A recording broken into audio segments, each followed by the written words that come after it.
નમસ્કાર વિદ્યાર્થી મિત્રો, આપણે પાઠ 1નો પહેલો વિડીયો જોયો. હવે પાઠ 1માં બીજો વિડીયો છે. પાઠ્યપુસ્તક સાથે રાખો જેથી કરીને કોઈ પણ નકશાની ચર્ચા થાય ત્યારે તમે એ નિહાળી શકો. હવે આપણે જોયું કે ભાઈ 1757, 1764 આ બે બનાવોના લીધે ભારતમાં કંપની શાસનનો જે ફેલાવો છે એને પ્રસ્થાપિત કરવાની વાત છે એ શરૂઆત થઈ ગઈ. 1773ની અંદર બ્રિટિશ ઈસ્ટ ઇન્ડિયા કંપનીએ નિયામક ધારો પસાર કર્યો, જેમાં જે બંગાળાનો જે ગવર્નર હતો એ હવે ગવર્નર જનરલ તરીકે ઓળખાવા લાગ્યો. ભારતમાં સૌ પ્રથમ ગવર્નર જનરલ તરીકે વોરન હેસ્ટિંગ આવ્યો. આ તમે અંડરલાઇન કરજો તમારા પાઠ્યપુસ્તકમાં, કારણ કે એક ગુણના પ્રશ્નમાં એ પૂછાઈ શકે છે. વોરન હેસ્ટિંગ એ ભારતમાં પ્રથમ ગવર્નર જનરલ તરીકે ઓળખવામાં આવે છે. તેણે મરાઠા વિગ્રહ કર્યો, મૈસૂરના હૈદર અલી સાથે બીજો મૈસૂર વિગ્રહ કર્યો અને પરિણામે કંપની શાસનનો વધારો થયો. એના પછી આવ્યો કોર્નવોલિસ. એણે કોર્નવોલિસ કોડ નામનું પુસ્તક લખ્યું હતું, જેમાં પોલીસ સુધારાઓ અને વગેરેની વાત હતી. તેણે પણ મૈસૂર સાથે વિગ્રહ કરી ટીપુ સુલતાન, જે મૈસૂરના વાહક તરીકે ઓળખાતો હતો, એની સાથે એણે લડાઈ કરી. મરાઠા અને નિઝામની મદદથી ટીપુને હાર આપવામાં એ સફળ થયો અને પરિણામે તેને સંધિ કરવી પડી. આ બંને શાસક પછી આવ્યો સર જ્હોન શોર ગવર્નર જનરલ તરીકે. એ તટસ્થ વ્યક્તિ હતો. પરિણામ શું થયું કે બ્રિટિશ ઈસ્ટ ઇન્ડિયા કંપનીનો જે વિસ્તાર ફેલાવાની જે વૃત્તિ હતી એના ઉપર બ્રેક આવી. તે તટસ્થ વ્યક્તિ હોવાના કારણે બ્રિટિશ ઈસ્ટ ઇન્ડિયા કંપની જે પ્રતિષ્ઠા વધતી હતી ધીમે ધીમે એ શાંત થઈ, એમાં ઘટાડો થયો. પરિણામે એ સમય દરમિયાન જે મરાઠા શાસકોને પહેલાં વિગ્રહ દ્વારા હરાવવામાં આવ્યા હતા એ હવે અંગ્રેજોના આ શાસનકાળ દરમિયાન પુનઃ શક્તિશાળી બને અને પરિણામે બ્રિટિશ ઈસ્ટ ઇન્ડિયા કંપનીની શાખમાં ઘટાડો. એવામાં આવ્યો બીજો શાસક વેલેસ્લી. તમે જાણતા જ હશો મિત્રો કે વેલેસ્લીની યોજના એટલે કઈ યોજના? સહાયકારી યોજના. તેનું બીજું નામ શું છે? મીઠા ઝેર સમાન યોજના. કેમ? કારણ કે આ યોજના અંતર્ગત તમે આગળ ભણી ગયા છો વિદ્યાર્થી મિત્રો, તો તમને આ વાત ધ્યાનમાં જ હશે. કઈ બાબત? તો આ જે યોજના હતી એ ભારતીય જે શાસકો હતા એમને જો એ સ્વીકારે તો એનાથી બ્રિટિશ લશ્કર રાખવાનું, ઈસ્ટ ઇન્ડિયા કંપનીનું લશ્કર રાખવાનું, સંધિ કરવી હોય તો એની સાથે રહીને જ સંધિ કરવાની, પોતાનો એક વ્યક્તિએ જે તે પ્રદેશમાં મૂકવામાં આવે. એ સ્વાભાવિક વસ્તુ છે કે બીજા પ્રદેશની અંદર કોઈ અંગ્રેજ વ્યક્તિ જ્યારે ત્યાં રહે તો એ અંદરની જે ખટપટો હોય એ વધારવામાં જ એનું કામ હોય. એટલે પરિણામે આ જે યોજના હતી એ મીઠા ઝેર જેવી હતી. આવી યોજના હોવા છતાંય ઘણા બધા લોકોએ તેનો સ્વીકાર કર્યો. તમે નિઝામ હોય, મૈસૂર હોય, અવધનો પ્રદેશ હોય, ગાયકવાડ શાસન જે આપણા ગુજરાતમાં પણ હતું, સિંધિયા હોય, આ બધા લોકોએ એનો સ્વીકાર કર્યો અને ધીમે ધીમે ધીમે તમે તમારા પાઠ્યપુસ્તકની અંદર તમે એક ફોટોગ્રાફ્સ પણ આપ્યો છે કે કેટલા બધા ઝાડની અંદર આ યોજનામાં ફસાય છે અને એ તમે ફોટોગ્રાફ જુઓ તો તેનાથી તમને અંદાજ આવશે. આ મીઠા ઝેર જેવી જે યોજના છે એના પરિણામે ધીમે ધીમે બ્રિટિશ ઈસ્ટ ઇન્ડિયા જે કંપની છે એનો વધારો. એના પછી આવે છે જનરલ હેસ્ટિંગ. એણે નેપાળ સાથે યુદ્ધ કર્યું અને નેપાળના જે ગોરખાઓ છે એને બ્રિટિશ ઈસ્ટ ઇન્ડિયા કંપનીના લશ્કરમાં જોડવા માટે મજબૂર કર્યા.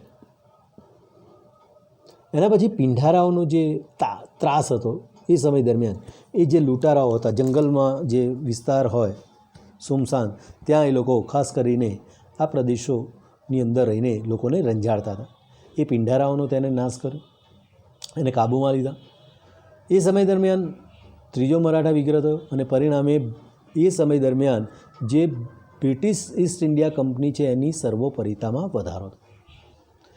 એના પછી એક શાસક આવે છે જે ઉદાર છે, જેનું નામ તમે જાણો જ છો, જનરલ વિલિયમ બેન્ટિક. આ વિલિયમ બેન્ટિક એ સુધારાવાદી તરીકે જાણીતો છે.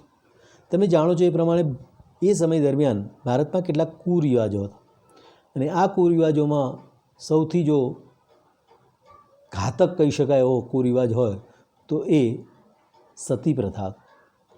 આ સતી પ્રથાને નાબૂદ કરવામાં એ સમય દરમિયાનના જે આપણા ભણેલા ગણેલા કહી શકાય એવા બંગાળાના વ્યક્તિ એટલે તમે જાણો જ છો કોણ છે. યસ, કોણ હતા? રાજારામ મોહન રાય.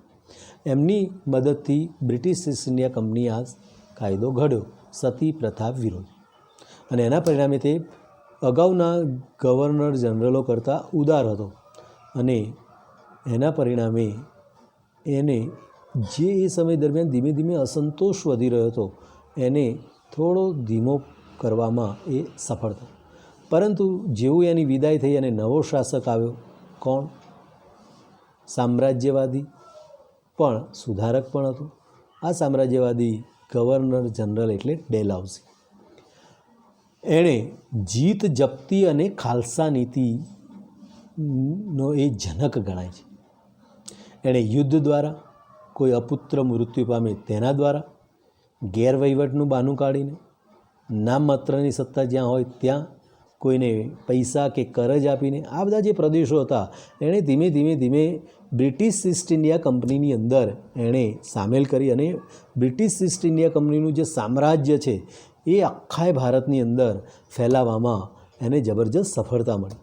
પરિણામે શાસકોમાં જ નહીં પરંતુ પ્રજાની અંદર પણ જોરદાર એક અસંતોષ અને વિરોધની આગ ઊભી થઈ, અને છેવટ જતાં ભારતનો જે પ્રથમ સ્વાતંત્ર્ય સંગ્રામ છે એટલે 1857માં બનેલો જે બનાવ છે એણે બ્રિટિશ ઈસ્ટ ઇન્ડિયા કંપનીની આંખો ખોલી નાખી.